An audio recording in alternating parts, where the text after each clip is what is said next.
My Lords and members of the House of Commons, I am deeply grateful for the addresses of condolence by the House of Lords and the House of Commons, which so touchingly encompass what our late sovereign, my beloved mother, the Queen, meant to us all. As Shakespeare says of the earlier Queen Elizabeth, she was a pattern to all princes living. As I stand before you today, I cannot help but feel the weight of history which surrounds us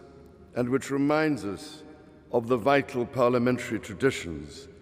to which members of both houses dedicate yourselves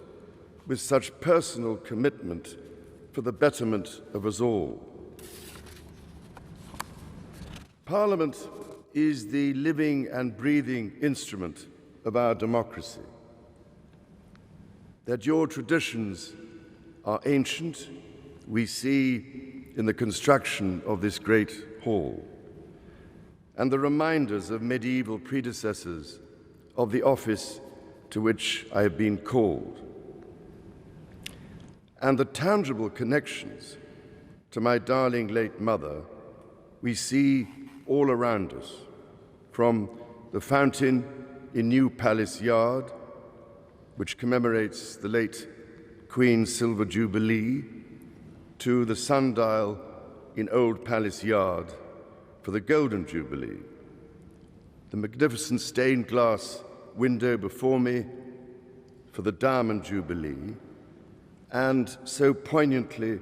and yet to be formally unveiled, your most generous gift to Her late Majesty to mark the unprecedented Platinum Jubilee, which we celebrated only 3 months ago, with such joyful hearts. The great bell of Big Ben, one of the most powerful symbols of our nation throughout the world, and housed within the Elizabeth Tower, also named for my mother's Diamond Jubilee, will mark the passage of the late Queen's progress from Buckingham Palace to this Parliament on Wednesday. My Lords and members of the House of Commons, we gather today in remembrance of the remarkable span of the Queen's dedicated service to her nations and peoples. While very young, Her late Majesty